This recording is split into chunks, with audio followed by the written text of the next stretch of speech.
Hari ini kita melanjutkan lagi pembahasan dengan tema keluar dari zona nyaman Anda. Ada saatnya ketika Tuhan berkata Anda harus keluar dari zona nyaman Anda. Ada tugas yang harus Anda lakukan. Dan saya mengacu pada masa saat saya menjadi pendeta di gereja Westminster. Dan ada sejumlah keputusan besar yang harus diambil, dan ada saat-saat saya harus keluar dari zona nyaman, ada saat-saat saya mencoba melakukannya dengan kedua cara. Tapi saya ingin menekankan poin yang mungkin paling penting yang saya harus buat dalam seri ini. Saat kehadiran Roh Kudus tidak terasa kuat, apapun alasannya, pada saat gelombang pasang sedang surut, kita cenderung membuat keputusan serius dalam kondisi itu yang ditentukan oleh daging dan bukan roh. Tetapi menurut kita itu adalah Roh Kudus. Karena Roh Kudus cenderung melemah perlahan, tidak sekaligus, tetapi seperti gelombang pasang yang pelan-pelan menyurut. Kita jadi kembali ke zona nyaman kita yang lama dan tidak menyadari bahwa kita rentan terhadap keputusan daging saat memilih. Dengan pilihan yang sebenarnya tidak akan kita buat saat kita dipenuhi oleh Roh Kudus. Akan saya berikan contoh tentang hal ini. Saat kita membuat keputusan untuk memaafkan seseorang secara total, karena kemauan kita sendiri. Namun itu dapat dilakukan dengan kuasa supernatural Roh Kudus. Namun kemudian, kita mulai sering berkata kepada diri kita sendiri, itu tidak benar, bahwa orang yang saya maafkan itu tidak tertangkap dan tidak ketahuan. Lalu kita jadi marah, dan jika tidak hati-hati, kita akan tergelincir ke dalam zona nyaman lama yang membenarkan kemarahan dan dendam yang kita simpan. Apa yang akan kita lakukan jika sudah seperti itu? Saya beritahu, hanya ada satu jawaban. Bergeraklah keluar dari zona nyaman Anda lagi dan maafkanlah mereka. Saya ingat, beberapa tahun lalu, saya datang ke mimbar di gereja Westminster dan kami menyanyikan lagu pujian Inggris, Jiwaku pujilah Raja Surga. Dan saat kami bernyanyi, saat melihat ke arah jemaat, dan ada seseorang duduk di belakang yang telah melakukan kerusakan emosional permanen pada salah satu anak kami. Jadi ketika saya melihat wanita itu ada di sana, saya sangat gusar, saya jadi tidak bisa menyanyi. Tapi saat itu saya berada di depan ratusan orang dan saya memimpin ibadah. Jadi saya hanya mengucapkan kata-kata. Dan pikiran saya hanya tertuju kepada wanita tersebut. Kemudian tiba waktunya untuk membaca Alkitab. Dan saya harus membacakannya. Saya membacanya dan pikiran saya tetap tertuju padanya.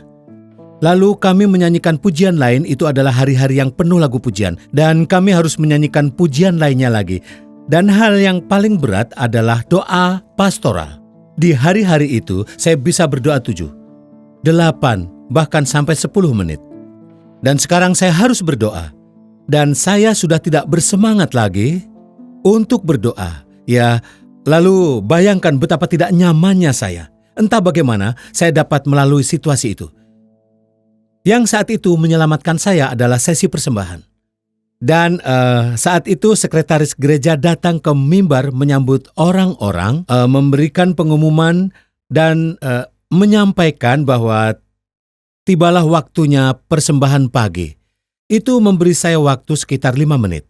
Lalu saya duduk di sebelah kiri mimbar dan kemudian sesuatu yang tidak saya siapkan terjadi. Ini tidak terjadi pada saya setiap hari. Sebenarnya saya tidak yakin itu terjadi sebelum atau setelahnya. Tapi inilah yang terjadi. Seolah-olah Tuhan bersuara kepada saya. Sesungguhnya tidak benar-benar terdengar, tetapi itu betul adalah suara Allah yang seolah dapat didengar. Saat percakapan tersebut, saya tak ingat, tapi maksudnya percakapan kira-kira seperti ini. Arti, benarkah kamu ingin melihat kebangunan rohani di gereja Westminster ini? Ya, betul Tuhan. Seberapa besar kamu ingin melihat kebangunan rohani? Sangat ingin. Bagus. Mana yang akan kamu pilih? Kebangkitan rohani di gereja Westminster atau aku menghakimi wanita tersebut? Oh, kebangkitan rohani. Bagus. Aku mau kamu mendoakan wanita itu.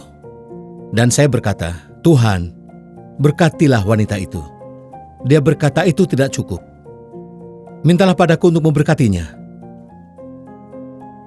Tuhan, berkatilah dia. Katakan lagi. Berkatilah dia. Katakan lagi. Berkatilah dia. Kemudian dia berkata, apakah kamu sungguh-sungguh? Saya berkata, iya. Dan kemudian dia berkata, jadi bagaimana jika aku menjawab doamu dan menganggapmu bersungguh-sungguh dan memberkatinya? Saya berkata, Tuhan, Kau tidak akan melakukan itu kan? Karena itulah intinya. Dan di sini saya duduk di mimbar dengan khotbah yang akan disampaikan. Sedangkan Tuhan benar-benar menekan saya. Saya harus mengambil keputusan.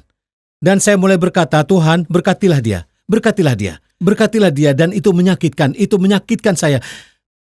Karena saya tahu Tuhan akan memberkati dia. Coba tebak. Tuhan menjawab doa saya. Dan juga dia telah memberkati wanita itu dan dia kini sukses, sangat sukses. Saya keluar dari zona nyaman saya. Tapi saya beritahu Anda sesuatu. Tahukah Anda semua, maafkan saya, jangan salah sangka ya. Tapi orang-orang datang kepada saya dan berkata, bagaimana kamu bisa menulis semua buku ini? Dan mereka pikir itu berhubungan dengan pendidikan saya, dengan otak saya. Mereka tidak tahu bahwa itu benar-benar tidak ada hubungannya sama sekali. Sampailah pada apa yang terjadi pada hari itu. Tahukah Anda pada saat itu sepertinya saya telah menulis sekitar 3 atau 4 buku. Sejak saat itu, maksudnya bukan saya ingat harinya, tetapi tepat setelah momen itu saya mulai mendapat pencerahan tentang Alkitab yang belum pernah saya miliki. Penerbit mengantri ke saya untuk sebuah buku, dan semua buku yang saya tulis adalah hasil dari keputusan saya untuk keluar dari zona nyaman dan berdoa untuk orang itu. Dan untuk membuktikan kesungguhan saya masukkan wanita itu ke dalam daftar doa saya. Dan saya berdoa untuknya setiap hari sejak saat itu. Baiklah, saya beritahu Anda. Inilah yang diperlukan. Anda keluar dari zona nyaman Anda. Jadi, ada kalanya Anda dalam situasi mudah untuk memaafkan. Misalnya Anda mendapat kabar baik dari keluarga. Jadi Anda sedang dalam suasana hati yang baik, lalu seseorang menyinggung Anda, dan Anda hanya berkata tidak apa-apa. Tapi kemudian ada masa semuanya kacau, dan kondisi rohani melemah seperti umumnya terjadi. Hanya tinggal tunggu waktu, air pasang akan surut, seperti yang saya katakan. Kita cenderung membuat keputusan berdasar hawa nafsu kita. Dan masalahnya, ketika air pasang surut, kita berpikir bahwa di waktu tersebut pertimbangan kita baik dan tepat dengan dasar spiritual yang sangat kuat, tetapi bisa jadi sama sekali tidak demikian. Contohnya adalah pengampunan total. Itu adalah salah satu hal tersulit di dunia untuk dipertahankan. Salah satu hal tersulit di dunia itu.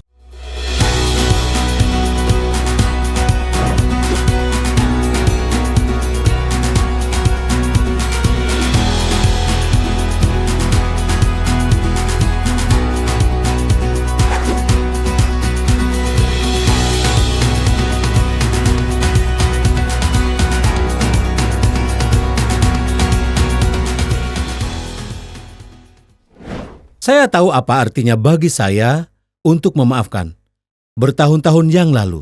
Dan Itu nyata. Saya benar-benar melakukannya. Saya benar-benar memaafkan. Itu adalah perasaan yang luar biasa. Tapi kemudian yang terjadi adalah saya terbangun di tengah malam dan menyadari bahwa orang-orang yang telah saya maafkan ini, mereka lolos begitu saja. Mereka akan lolos begitu saja. Tidak ada yang tahu. Mereka tidak akan tertangkap.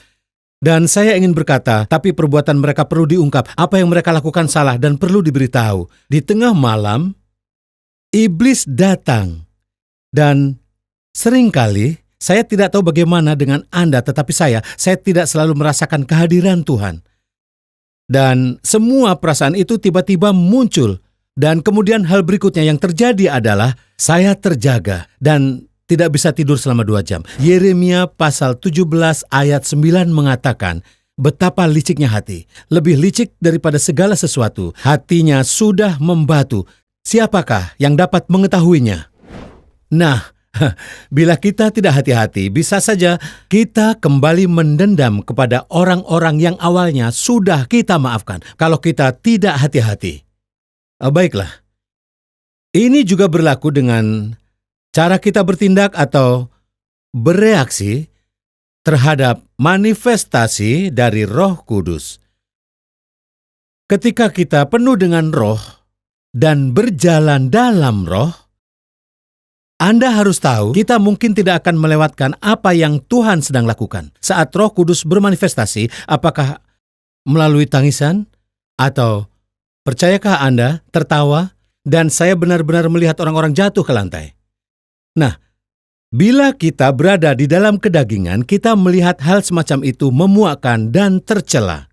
Tetapi ketika Anda merasakan kekuatan Roh Kudus, Anda menikmatinya. Dan inilah masalahnya. Ketika air pasang sedang surut, kita tidak menyadarinya dan mengira bahwa kita memiliki kebijaksanaan rohani. Saya tahu itu. Saya sudah mengalaminya ribuan kali. Jadi, banyak dari kita yang tidak memahami apa maksud Tuhan karena kita menganggap diri mampu menilai secara kompeten dan rohaniah tentang situasi yang terjadi. Padahal sebenarnya, kita seperti gereja orang-orang Laodikia yang suam-suam kuku. Sombong. Kita berkata kita kaya dalam Kristus, jadi tidak membutuhkan apa-apa. Dan Yesus datang dan berkata, kamu dingin dan buta, dan kamu tidak tahu apa yang kamu bicarakan. Dan karena kamu suam-suam kuku, aku akan memuntahkan kamu dari mulutku. Anda lihat, zona nyaman kita dapat menyamar sebagai saksi roh ketika situasinya air pasang sedang surut dan hanya ada sangat sedikit kearifan yang otentik. Jadi, dalam keadaan ini, Tuhan itu baik. Setidaknya untuk sementara. Dan membiarkan kita apa yang ingin kita lakukan. Tapi lalu kita berkata, Tuhan, mengapa Engkau membiarkan saya seperti itu? Kenapa Kau tidak membuka mataku? Nah, kita semua memiliki pertanyaan seperti ini. Apa jawaban untuk pertanyaan seperti ini?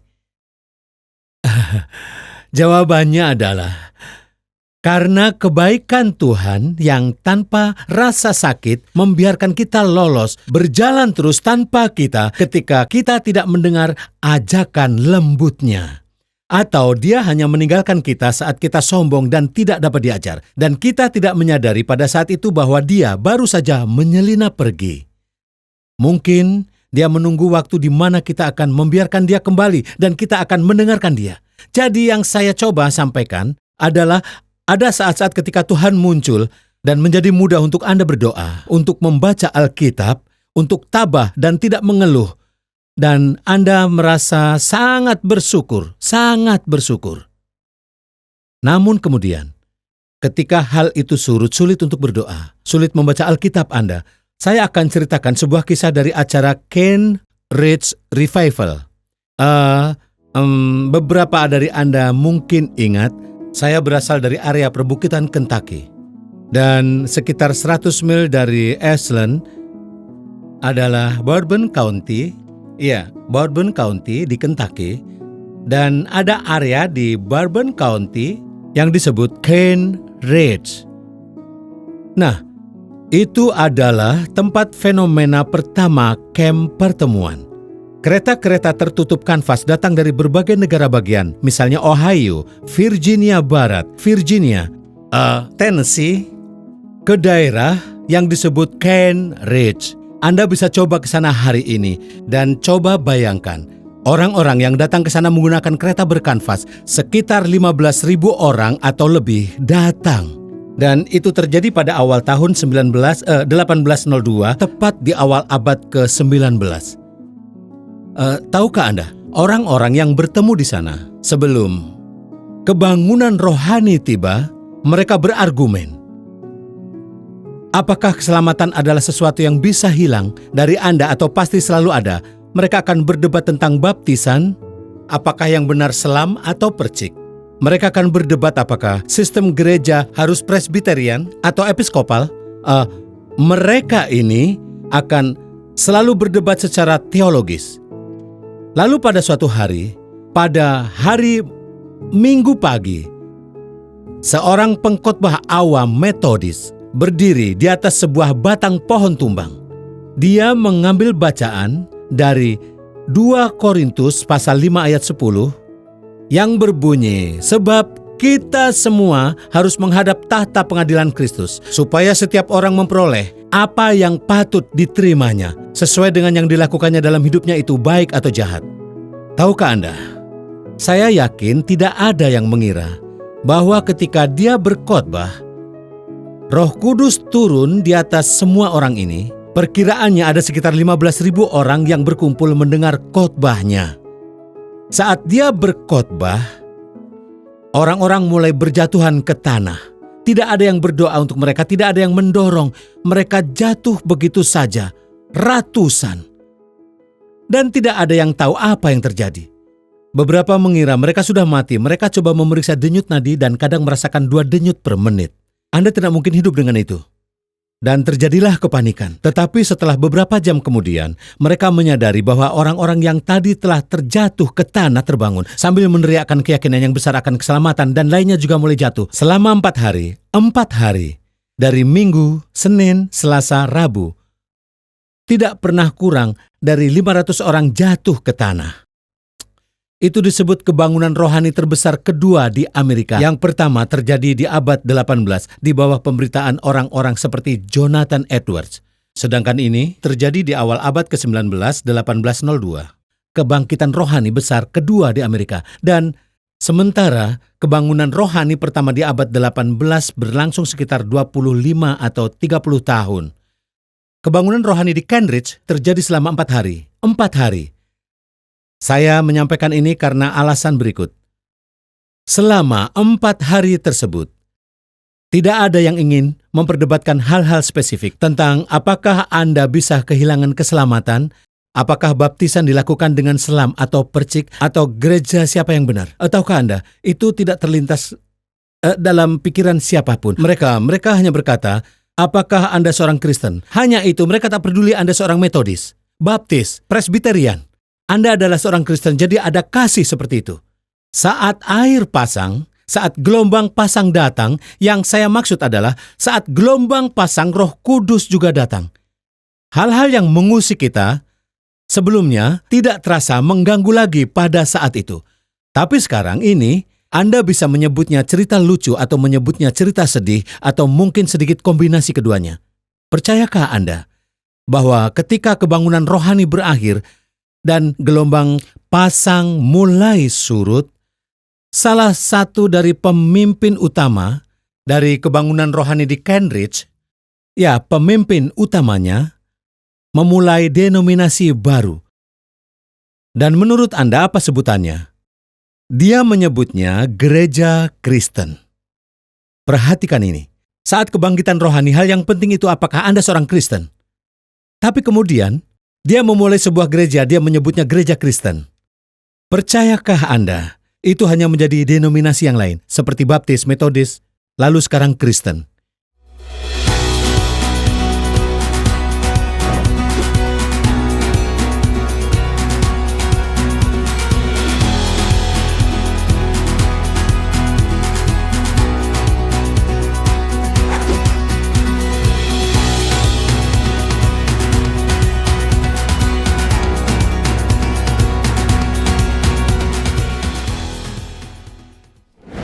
Inilah yang bisa terjadi ketika gelombang pasang surut. Dan coba saya sampaikan di tengah pembicaraan ini. Perhatikan, bahwa saya melihat, bagi saya, tampaknya di Inggris dan di Amerika, dan sepertinya kemanapun saya pergi di usia tua saya, hampir 82 tahun, Tuhan telah memberi saya kesempatan pergi melayani ke seluruh dunia. Dan saya beritahu Anda, dimanapun saya, di Australia, atau Afrika Selatan, di bagian China, Singapura, Hong Kong, gelombang pasang itu telah surut. Teman-teman, dan saya akan mengatakan di Inggris dan di Amerika Serikat, gelombang pasang itu telah surut sangat jauh. Anda tahu saat ini pasang telah surut, maka Anda dapat melihat berbagai jenis sampah. Saya tidak bilang itu dasarnya kering, itu memang basah, tetapi Anda bisa lihat berbagai jenis benda. Dan saat gelombang itu surut, kita coba mengambil benda-benda itu. Dan saya ingin mengatakan bahwa kita perlu berdoa dengan sepenuh hati agar akan ada yang kembali. Semoga Tuhan mengabulkannya segera. Ketika gelombang pasang datang, itu bisa terjadi pada kita secara pribadi. Saat gelombang pasang datang, bersyukurlah kepada Tuhan atas kehadirannya. Dan saya beritahu Anda sekarang, ketika itu datang kepadamu, Anda harus sangat bersyukur dan berkata, "Ya Tuhan, Engkau telah datang lagi. Aku memuji-Mu. Aku bersyukur bisa merasakan kehadiran-Mu." Itu mudah dilakukan nantinya. Dan ketika keesokan hari, dia mungkin menyembunyikan wajahnya dan Anda berpikir, apa yang terjadi? Kemarin sangatlah indah. Tetaplah memuji dia. Tetaplah memuji dia. Dan inilah mengapa Paulus mengatakan, siap sedialah saat waktunya baik maupun tidak, bersiaplah. Saat waktunya baik atau tidak, bersiaplah. Saat gelombang pasang, saat gelombang surut. Nah, saya akan menyampaikan beberapa hal lagi untuk melengkapi penjelasan saya hari ini, atau tentang apa yang saya yakini untuk menjadi serupa dengan Tuhan yang ada di Alkitab. Dan bagaimana cara kita memahami kebenaran dan roh Tuhan. Coba kita pahami seperti ini. Ketika gelombang pasang datang dan sedang musimnya, kita bisa dengan mudah memahami seperti apa Tuhan itu. Dan mengasihi Dia seperti adanya Dia. Itulah cara kita melihat hal-hal saat kita meninggalkan zona nyaman kita dan kita murni melakukannya karena kepatuhan. Anda lihat, inilah yang harus kita lakukan. Belajar memuji Tuhan saat gelombang surut, mencintainya, memaafkan sepenuhnya, menghargai cobaan, tidak mengeluh dan tidak menggerutu. Saya tidak bermaksud tidak adil, tapi mungkin ada beberapa hal yang saya sampaikan dalam seri ini bisa saja menyinggung. Dan saya telah menulis sebuah buku berjudul Keluar dari Zona Nyaman Anda. Dan itu sangat jauh di luar zona nyaman semua orang. Tidak banyak orang yang mendukung buku saya ini. Saya punya teman-teman Amerika yang selalu mendukung buku-buku saya. Tapi mereka tidak bisa mendukung yang satu ini. Jadi teman-teman evangelis saya tidak akan mendukung buku itu karena keterbukaan saya kepada Roh Kudus. Dan teman-teman karismatik pun tidak mendukung buku saya karena ajaran reform saya. Dan sikap evangelis saya. Jadi apa yang ingin saya katakan, saya tidak bermaksud menyinggung. Itulah saya, kelemahan saya. Saya ingin menyenangkan semua orang. Tapi saya harus katakan bahwa dalam seri ini, keluar dari zona nyaman Anda, ini mungkin menyinggung dan mungkin kebutaanlah yang membuat kita tetap nyaman di zona nyaman kita. Bukannya cara kita melihat sesuatu. Apakah kita akan sadar dan menjadi sejalan dengan Roh Kudus? Bahkan termasuk juga cara kita semua akan melihat segala sesuatu hari nanti. Nah, jika Anda secara kebetulan tertidur secara rohani, seperti gereja di masa sekarang, seperti gadis bodoh di Alkitab, Anda mungkin tidak akan menyukai apa yang akan saya katakan dalam rangkaian pesan ini. Ada 3 hal yang mungkin sudah Anda ketahui tentang tidur. Pertama, kita tidak tahu kita tertidur sampai kita bangun. Kedua, kita melakukan hal-hal dalam tidur kita, dalam mimpi kita, yang tidak akan kita lakukan saat bangun. Ketiga, kita benci suara alarm. Dan bisa jadi saat saya mengatakan sesuatu, itu seperti suara alarm yang berbunyi dan Anda berkata, saya tidak ingin mendengar ini. Saya bukan bermaksud tidak adil, tapi bisa jadi begitu. Kita perlu bantuan untuk melihat diri kita sendiri. Apakah kita berada di zona nyaman kita? Dan apakah itu wilayah abu-abu yang tidak berbahaya? Atau dalam hal bahwa Tuhan dengan murah hatinya membangunkan kita dari tidur dengan persepsi kita tentang Tuhan yang baik, daripada mengatakan sebagai Tuhan yang di Alkitab. Jika Dia begitu membangkitkan kita, Dia lebih dari sekedar baik, Dia memang mengagumkan dan penyayang. Ya, saya berdoa, semoga Roh Kudus membimbing saya, membimbing Anda dengan tangannya. Saat kita melihat Tuhan yang sesungguhnya, saya berbicara tentang Tuhan yang ada dalam Alkitab. Ini adalah satu-satunya Tuhan yang ada di Alkitab. Allah Bapa dari Tuhan kita, Yesus Kristus. Dan itulah Tuhan yang saya gambarkan. Saya keluar dari zona nyaman saya dan harus memegang teguh beberapa hal ini. Ketika Roh itu hadir, itu mudah dilakukan dan mudah untuk Anda terima. Jadi bertahanlah bersama saya dan saya menghargai doa-doa Anda. Saat kita pergi bersama-sama ke area ini, yaitu untuk keluar dari zona nyaman kita. Ya, Allah dalam Alkitab mengutip C.S. Lewis saat dia mengacu pada Aslan si singa. Dia tidaklah aman, tetapi dia itu baik.